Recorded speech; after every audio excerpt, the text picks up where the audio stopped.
नमस्कार शिक्षकों, आप सभी का बहुत बहुत स्वागत है आपके अपने करंट हेवन के यूट्यूब चैनल पर। आशा करते हैं बहुत बेहतरीन होंगे और अपनी जो स्टडी है उसको बरकरार रखे होंगे, कंटिन्यू रखे होंगे। आज हम पढ़ने वाले हैं डीएलएड, जो कंटिन्यू था डीएलएड सेकेंड सेमेस्टर का मैथमेटिक्स, उसमें अगला जो टेस्ट नंबर 3 है डीएलएड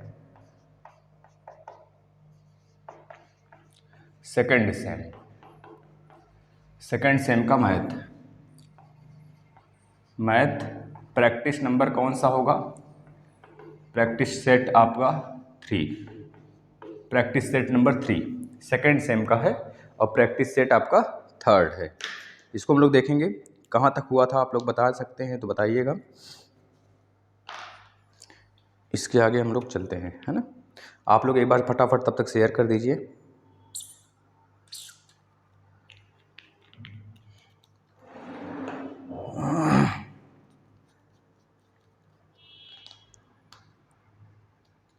चलिए आ जाते हैं हम लोग। और हो सकता है कि रात तक एक महामैराथन आपका हिंदी का सीरीज आ जाए, उसे आप लोग देखना नहीं भूलेंगे, ठीक है मेरे भाई। व्यंजकों का गुणनफल एवं सर्वसमीकाएं, यह तो हो चुका था जो हम लोग कर लिए थे। a+b के होल स्क्वायर पे जो रखना था पूरा का पूरा, तो हमने यहाँ तक किया था। इसके बाद क्या है, क्षेत्रफल, आयतन और धारिता, यहाँ से करना है ना। हमने आपको बताया था क्षेत्रफल क्या होता है, आयतन क्या होता है और धारिता क्या होता है। क्षेत्रफल यानी कि उस किसी भी आकृति के अंदर का पूरा क्षेत्र, उसे हम क्षेत्रफल कहते हैं, है ना। अगर हम आयतन की बात करें, आयतन का मतलब ठोस जो जगह घेरते हैं, कोई भी ठोस, कोई भी 3D आकृति जो जगह घेरता हुआ उसका आयतन होता है, यानी वॉल्यूम होता है ना। और अगर बात करें धारिता क्या है, धारिता का मतलब अगर जैसे 100 लीटर की टंकी है तो 100 लीटर की टंकी की धारिता कितनी है, तो बताओगे आप 100 लीटर के बराबर है, क्योंकि वो टंकी 100 लीटर का है, वह डब्बा 100 लीटर का है। समझ रहे हैं ना यह चीज़ें।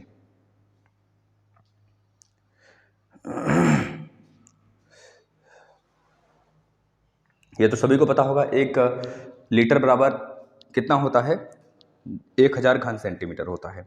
आपको पता होना चाहिए 1000 घन सेंटीमीटर बराबर 1 लीटर के बराबर होता है। अगर 10,000 घन सेंटीमीटर हो जाता है तो ही 10 लीटर के बराबर हो जाएगा। यह हमने बता दिया था भाई। आज हम पढ़ने वाले हैं आयतन, वर्ग एवं त्रिभुज का क्षेत्रफल। जितने भी बस क्वेश्चन है उस पर हम लोग प्रैक्टिस करेंगे, है ना। पहला क्वेश्चन देखिए, सिर्फ ये प्रैक्टिस सेट है और बेसिक क्लास तो हमने दे दिया है, पूरा का पूरा बेसिक क्लास दे दिया गया है। अगर आप देखे नहीं है तो देख लेंगे, प्लेलिस्ट में आ जाइए, सब कुछ आपको अवेलेबल है। और जो बच्चा यूपी टेट की तैयारी बिल्कुल फ्री करना चाहता है, आने वाले समय में सोच रहा है एक ही बार में यूपी टेट निकल जाए, तो ऐसे बच्चे आ जाएं प्लेलिस्ट में। और पूरा का पूरा जो यूपी टेट का हमने लेक्चर दिया हुआ है पूरा, वो एक तरफ से देखते हुए आगे बढ़े। चलिए आ जाइए, पहला क्वेश्चन देखिएगा, क्वेश्चन नंबर 1 प्रैक्टिस करिएगा आप लोग। एक त्रिभुज का आधार 5 सेंटीमीटर है और ऊंचाई 15 मिलीमीटर है। त्रिभुज का क्षेत्रफल बताइए। एक त्रिभुज का आधार 5 सेंटीमीटर है और ऊंचाई 15 मिलीमीटर है। और ऊंचाई कितना है? 15 मिलीमीटर है। 15 मिलीमीटर है। ध्यान से देखेंगे भाई। त्रिभुज का क्षेत्रफल बताइए। त्रिभुज का क्षेत्रफल बता दीजिए। क्षेत्रफल बताइए, इसका राइट आंसर क्या हो जाएगा। क्वेश्चन नंबर 2, एक वर्ग की भुजा 1.5 मीटर है, वर्ग का क्षेत्रफल बता दीजिए। एक वर्ग की भुजा कितना है? 1.5 मीटर है। आप क्या चाहेंगे, इसका वर्ग का क्षेत्रफल बता दीजिए। वर्ग का क्षेत्रफल क्या होगा? वर्ग का क्षेत्रफल क्या होगा, इसको बता दीजिए। 3rd क्वेश्चन नंबर 3 है, किसी आयताकार पार्क की लंबाई 25 मीटर है। किसी आयताकार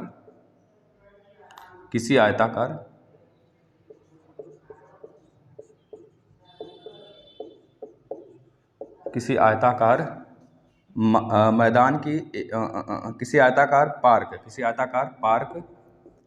की लंबाई कितनी है? 25 मीटर है, 25 मीटर है एवं चौड़ाई 18 मीटर है। और चौड़ाई जो है ना कितना है? 18 मीटर है। 18 मीटर है, चौड़ाई 18 मीटर है। पार्क के चारों ओर 1.8 मीटर चौड़ी सड़क बनाई गई है। सड़क की क्षेत्रफल ज्ञात करिए। पार्क के चारों ओर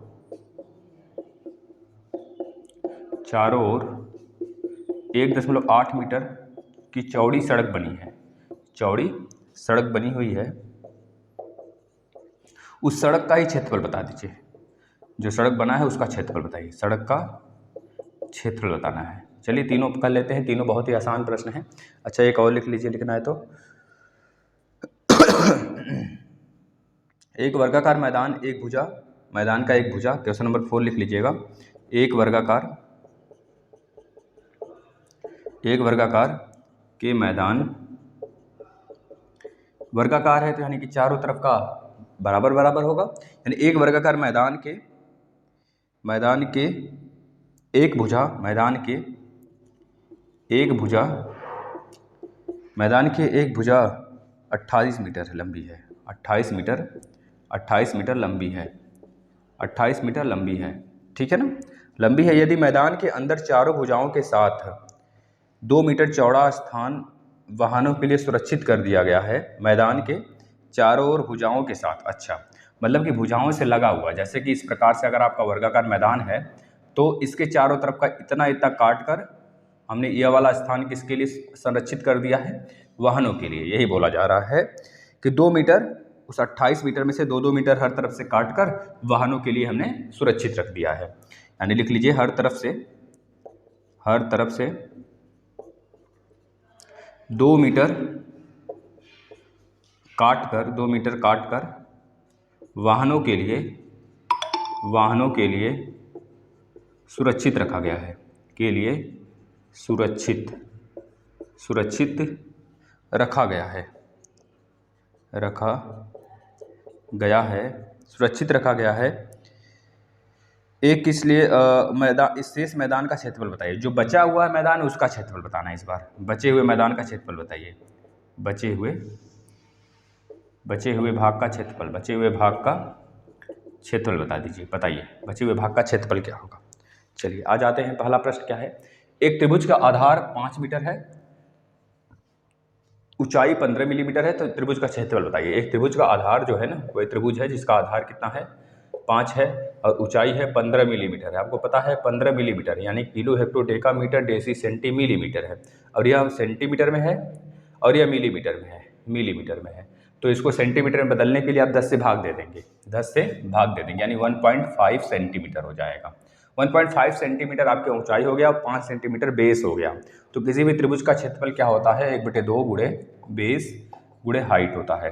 तो 1/2 गुणे बेस कितना है, यानी आधार 5 है और हाइट कितना है, 1.5 है, 1.5 है। गुणा कर दीजिए, पहले 15 × 75 होता है, तो 7.5/2 कर लीजिए, फिर इसको काट लीजिए, 2 × 6 हो गया, बचा कितना, 1 बचा, 2 × 7 = 14 और 2 × 5 = 10, यानी कि 3.75 आपका राइट आंसर हो जाएगा।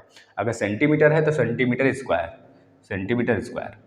दूसरा प्रश्न, एक वर्ग की भुजा 1.5 मीटर है, तो वर्ग का क्षेत्रफल बता दीजिए। कोई वर्ग है जिसका एक भुजा 1.5 है, तो मतलब चारों भुजाएं बराबर बराबर होंगी, तो भुजा गुणे भुजा होता है वर्ग का एरिया, भुजा गुणे भुजा होता है वर्ग का क्षेत्रफल होता है। तो एक भुजा जब हमें पता है तो एरिया आराम से निकाल सकते हैं, 1.5 × 1.5 यानी कि 225, 2.25 मीटर है कि सेंटीमीटर, मीटर है, तो मीटर का स्क्वायर बता दो। इसमें कुछ करना नहीं है, बस आराम से प्रश्न सॉल्व करते चलना है, प्रश्न के क्वेश्चन देखते हुए चलने हैं।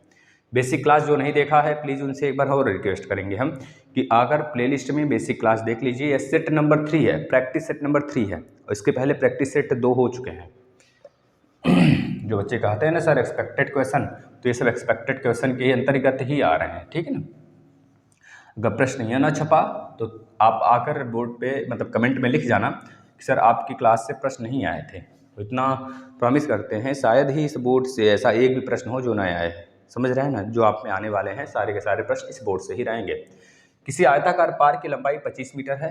कोई आयताकार पार्क है, देख लीजिए इस प्रकार से। पार्क की लंबाई कितना है, ये वाला 25 है, ये 25 मीटर है, और चौड़ाई 18 मीटर है, और ये वाला चौड़ाई जो है 18 मीटर है।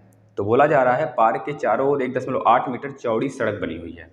पार्क के चारों ओर, यहाँ से अगर हम बनाना शुरू करें पार्क के चारों ओर, पार्क के चारों ओर 1.8 मीटर, मतलब इधर से भी 1.8 और इधर भी लंबाई जो है 1.8, मतलब दोनों तरफ से 1.8 हमने क्या बना दिया, सड़क बना दिया।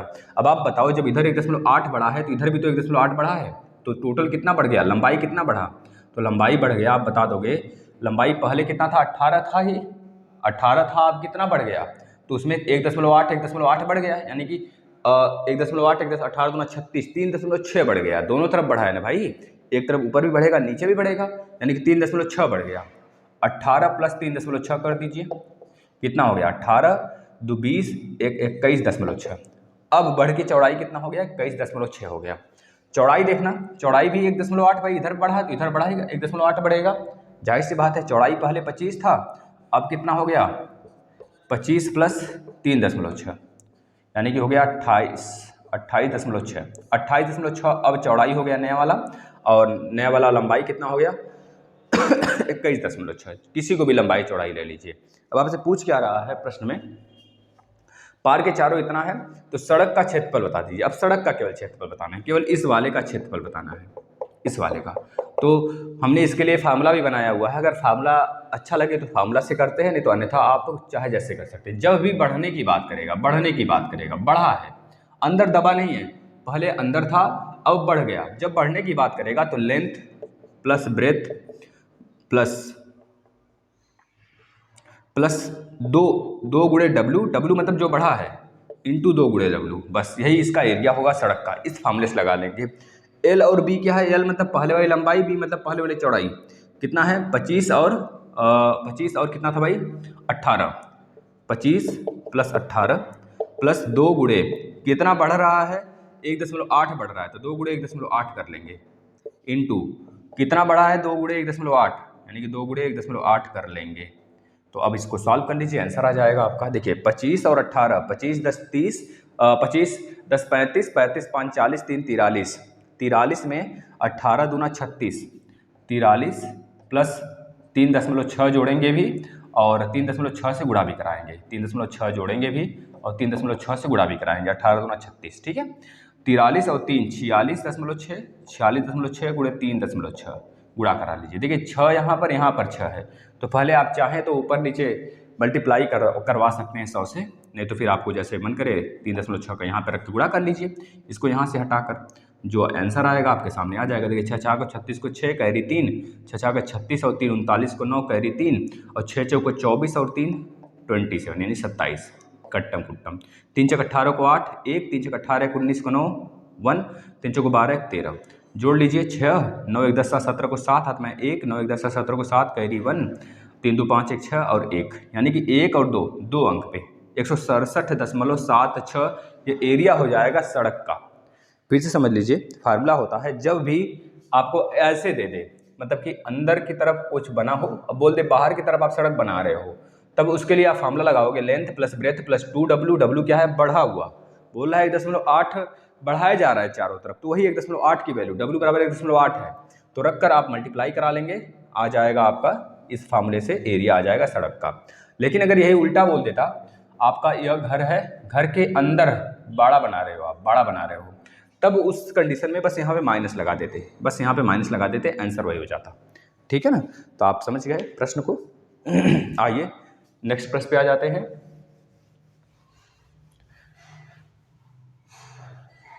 नेक्स्ट अगला प्रश्न क्या बोल रहा है, एक वर्गाकार मैदान के एक भुजा 28 मीटर है लंबी है और हर तरफ 2 मीटर काटकर वाहनों के लिए सुरक्षित रखा गया है। ठीक है, देख लीजिए ऐसे अंदर की तरफ काटा जा रहा है ना, काट के वाहनों के 1 मिनट अंदर की तरफ काटा जा रहा है, हाँ अंदर की तरफ काटा जा रहा है, इसमें लिखा है हर तरफ से अंदर की ओर, यहाँ पे लिख लेना हर तरफ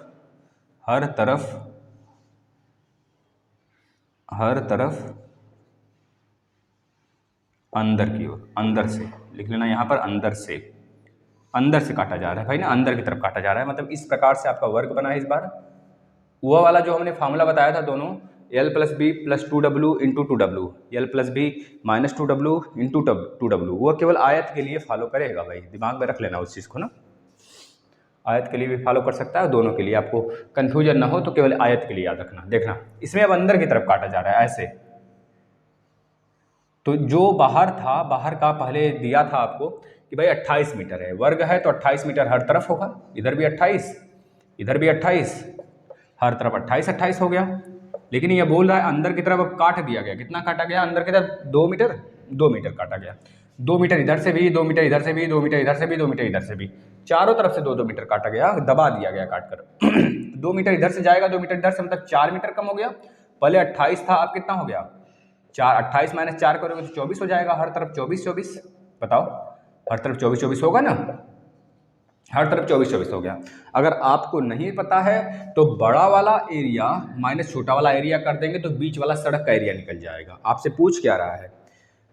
जो सुरक्षित जगह है, जो बचा हुआ भाग है, सिर्फ उसका एरिया बताना है, मतलब इस वाले का, ना सड़क का नहीं बताना है। जो बच गया अंदर का वो बताना है। तो अंदर का 24 गुणे 24 कर दीजिए, हो गया राइट आंसर। 24 गुणे 24 यानी कि 576, ये आपका राइट आंसर होगा। 576 मीटर का स्क्वायर। बस चलिए अगले प्रश्न पे चलते हैं। अगला प्रश्न क्या कह रहा है आपका? हाँ, एक चैप्टर फिनिश होगा अभी आपका। चलिए अगले चैप्टर पे आ जाते हैं, मतलब अगला क्वेश्चन पर।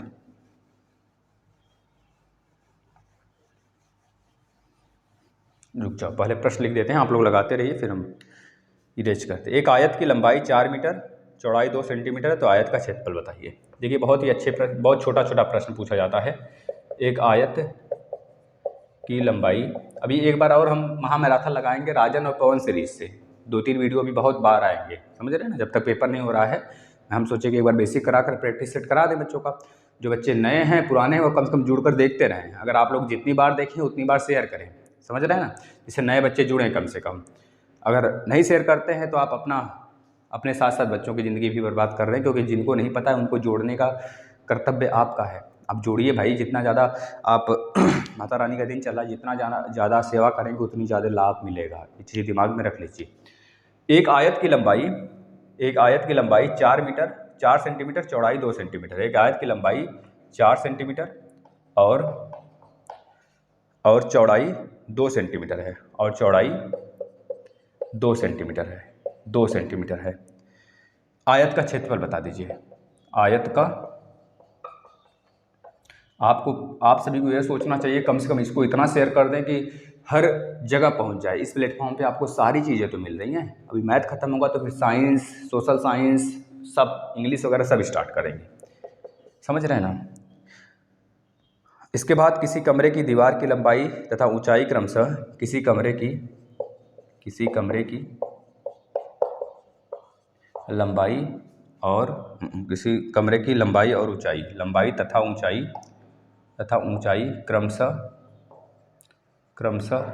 क्रमशः कितना दिया है? 15 तथा 10 मीटर, 15 मीटर तथा 10 मीटर है, 15 मीटर तथा 10 मीटर है, 10 मीटर है। तो दीवार का क्षेत्रफल बता दीजिए। दीवार का क्षेत्रफल बताइए कितना है। अगले प्रश्न पे आ जाते हैं। चौथा प्रश्न लगाते रहिए आप लोग। एक समकोण त्रिभुज का आधार 6 मीटर है। एक समकोण त्रिभुज का आधार 6 मीटर है, 6 मीटर है, और ऊंचाई 4 मीटर है। ऊंचाई कितना है? 4 मीटर है। तो यही पूछेगा, त्रिभुज का क्षेत्रफल बताइए। त्रिभुज का क्षेत्रफल बता दीजिए। क्षेत्रफल बताइए फटाफट, तीनों क्वेश्चन लगा दीजिए, बहुत ही हलवा क्वेश्चन है।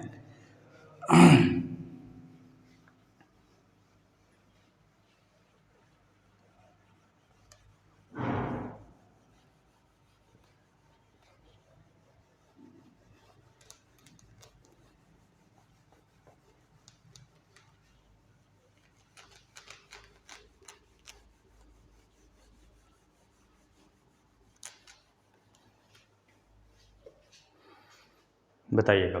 एक आयत की लंबाई 4 सेंटीमीटर है और चौड़ाई भी 2 सेंटीमीटर। तो आयत का क्षेत्रफल पूछ रहा है, तो 4 गुणे 2 कर दीजिए। भुजा यानी कि लंबाई गुणे ऊंचाई, लंबाई गुणे चौड़ाई, 4 दूनी 8 हो गया सेंटीमीटर स्क्वायर।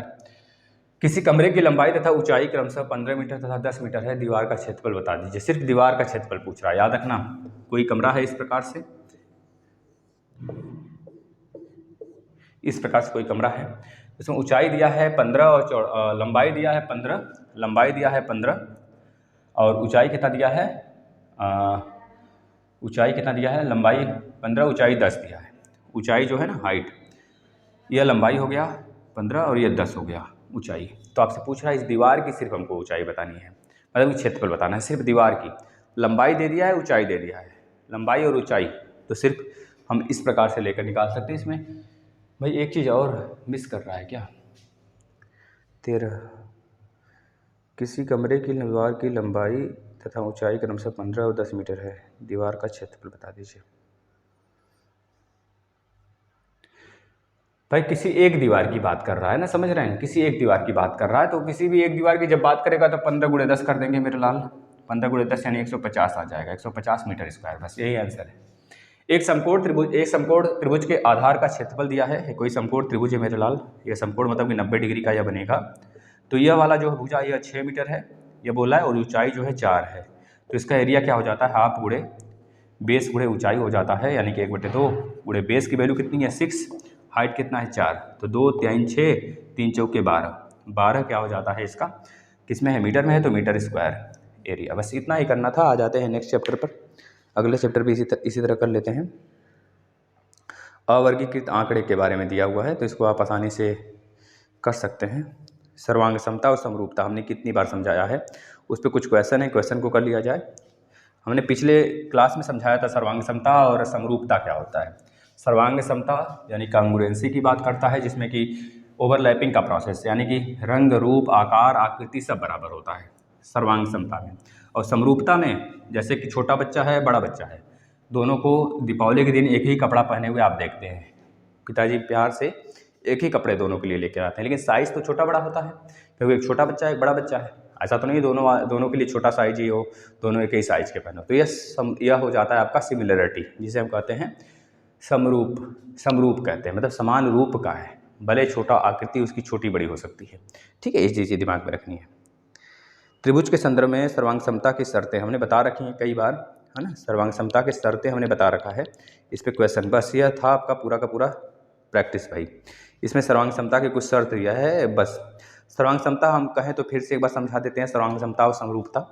देखिए सर्वांग समता और समरूपता फिर समझ लीजिए। सर्वांग समता का मतलब मान लीजिए कोई त्रिभुज है, इस प्रकार से कोई त्रिभुज है ABC, एक त्रिभुज और है बिल्कुल वैसा ही है अभी PQR। तो सर्वांग समता के लिए 3 कंडीशन याद रखना है आपको, कोण, यानी किसी भी 2 त्रिभुज का अगर आप 2 कोण बराबर करवा देते हैं तो तीसरा कोण ऑटोमेटिक बराबर हो जाता है। आपको पता होगा अगर यह कोण इसके बराबर हो जाए, यह कोण इसके बराबर हो जाए, तो ये दोनों क्या बराबर नहीं होंगे, क्या बिल्कुल होंगे भाई। जब एक कोण 30 डिग्री है दूसरा 60 डिग्री है, तो तीसरा अपने आप पता चल जाएगा कि 90 डिग्री ही होने वाला है, क्योंकि हमें पता है किसी भी त्रिभुज के तीनों कोणों का योग 180 डिग्री होता है, 180 डिग्री होता है किसी भी, तो यह 90 डिग्री हो ट्रायंगल, चाहे एक्यूट एंगल हो, चाहे मतलब कोई सा भी ट्रायंगल हो, तो समझ सकते हैं इस बात को ना। तो यह हमारा एक इस वाले से हम एंगल से हम सर्वांग समता यानी कांग्रुएंसी प्रूव कर सकते हैं। दूसरा किससे कर सकते हैं, देखिए भुजा कोण भुजा, इससे भी हम कांग्रुएंसी प्रूव कर सकते हैं। भुजा कोण भुजा यानी साइड एंगल साइड, और तीसरा जो है साइड से, तीसरा जो है साइड यानी कि भुजा से। देखिए कैसे, पहले बात है सर्वांग समता का जो साइन होता है याद रख लेंगे, सर्वांग समता का साइन यह होता है, ठीक है ना, 2 बार आप यहाँ पे ऐसे घुमा देते हैं तो उसमें कोई दिक्कत ना हो। अगर हम कहें एंगल ए बराबर एंगल क्यू, एंगल ए बराबर एंगल क्यू हम कह दें, एंगल ए बराबर एंगल क्यू कह दें, और एंगल सी बराबर एंगल पी कर दें, तो आप कहेंगे कि बिल्कुल एग्जैक्टली मतलब बिल्कुल भी 100% श्योर है कि एंगल बी बराबर एंगल आर भी होगा, अगर यह कंडीशन मिल जाता है तो हम कहेंगे कि त्रिभुज ABC समरूप होंगे त्रिभुज PQR के, यह चीज़ आप बोल सकते हो। जब इस प्रकार का कंडीशन बोल देगा तो बता देना जो AB है ना, AB बटे के PQ बोलोगे, AB बटे PQ बोलोगे आप, भुजा बटे भुजा, BC बटे के QR बोलोगे, BC बटे QR बोलोगे आप, ठीक है ना। इसके बाद AC बटे के PR बोलोगे, AC बटे PR बोलोगे। यह चीज़ें दिमाग में रख लीजिएगा, यहाँ से प्रश्न बनते हैं 100%, ठीक है ना भाई। यह होता है। उसी प्रकार से भुजा कोण भुजा, भुजा कोण भुजा में भी कंडीशंस होते हैं काफ़ी ज़्यादा। जैसे कि यह वाला अगर आप भुजा ले रहे हो, यह भुजा ले रहे हो, तो यह वाला कोण इक्वल होना चाहिए, ठीक है ना, दोनों में। जैसे यह भुजा बराबर है इस भुजा के, तो यह वाला कोण जो बीच वाला कोण है वह बराबर होना चाहिए। यह नहीं कि यह भुजा ले लिए कोण ई वाला बराबर करा दिए, तब तो गलत हो जाएगा ना। तो यह आपका सर्वांग समता यानी कंग्रुएंसी है। और सिमिलरिटी प्रोसेस में क्या होता है, इसमें पूरा ओवरलैपिंग प्रोसेस होता है, यानी कि भुजा भी बराबर होगा सारा का सारा, एंगल भी सारा का सारा बराबर होगा, सब बराबर होंगे आपस में। यह होता है सर्वांग समता, ठीक है ना। और आ जाइए थोड़ा सा हम लोग देख लेते हैं सिमिलरिटी को। सिमिलरिटी में क्या होता है, क्या बताया गया है, सिमिलरिटी ध्यान से देखिएगा। सिमिलरिटी में क्या बताया गया है, ये आपका ट्रायंगल है और एक एयर ट्रायंगल है, ठीक है ना। इसमें छोटा बड़ा हो सकता है, एक छोटे वाले भैया के लिए, एक बड़े वाले भैया के लिए भाई, पी क्यू आर।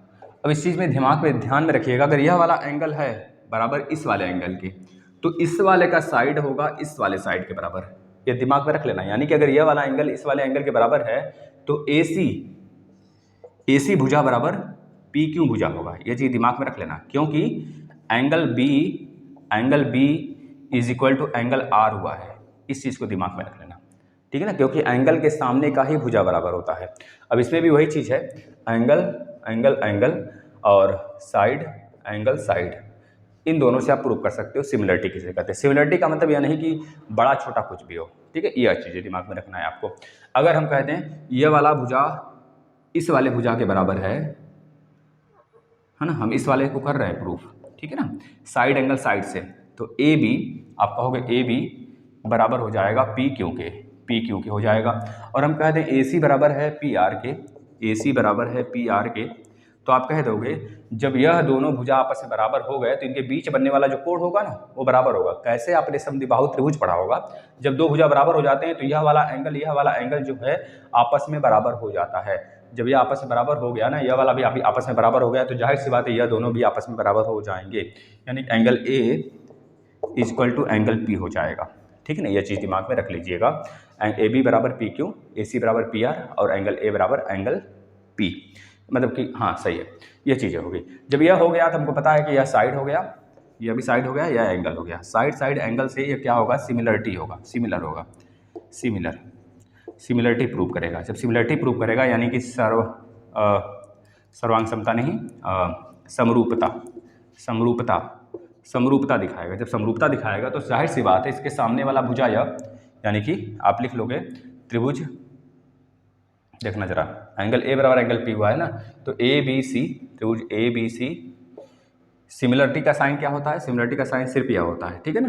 और PQR, त्रिभुज PQR, ये दोनों आपस में सिमिलर होंगे, यानी कि AB बटे के PQ is equal to BC बटे के QR is equal to AC बटे के PR, यह बराबर होंगे आपस में। उसके लिए कंडीशन हो जाता है, क्योंकि जब यह वाला एंगल इसके बराबर है तो यह दोनों एंगल भी आपस में बराबर हो जाते हैं, क्योंकि भुजाएं बराबर हैं, ठीक है ना। ये चीज़ें दिमाग में रख लेना, यह भुजाएं बराबर होंगी, लेकिन उससे हम समरूपता नहीं दिखा सकते हैं। समरूपता दिखाएंगे तो इससे दिखाएंगे, क्योंकि यह दोनों साइड हैं। अगर यह दोनों साइड बराबर होते हैं तो इस वाले से एंगल से समरूपता पता चलेगा, या नहीं कि इससे पता चलेगा। जिनके दोनों साइड होंगे उनके बीच वाले एंगल ही बराबर होने चाहिए, ठीक है, ये चीज़ दिमाग में रखना। और जो पिछला हमने बताया था एंगल, अगर कोई दो एंगल बराबर करते हो तो तीसरा ऑटोमेटिक बराबर हो जाएगा, अपने से बराबर होगा, तो इससे भी हम समरूपता सिद्ध कर सकते हैं। लेकिन यह नहीं कहेंगे कि यह सर्वांगसम है, क्योंकि सिमिलरिटी क्या होता है, बड़ा छोटा हो सकता है ना। चलिए, धन्यवाद। इस वीडियो को शेयर करिएगा और प्लीज़ आपसे रिक्वेस्ट है, देखिए आपका यह तीसरा लेक्चर था और तीसरे में हमने पूरा का पूरा समापन कर दिया है ना, प्रैक्टिस सेट। अब हम कुछ दिन बाद ही चलाएंगे मैथ, पहले और चैप्टर को खत्म करना चाहेंगे, क्योंकि मैथ सेकंड सेमेस्टर का भी फिनिश हो गया, फिर से फोर्थ सेमेस्टर का भी फिनिश हो गया फिर से, ठीक है ना। बीच बीच में हम लाया करेंगे टेस्ट सीरीज, आप लोग लगाया करिए। और प्लीज़ आपसे रिक्वेस्ट है, जो पिछला वीडियो देखिए उसको शेयर करिए। धन्यवाद।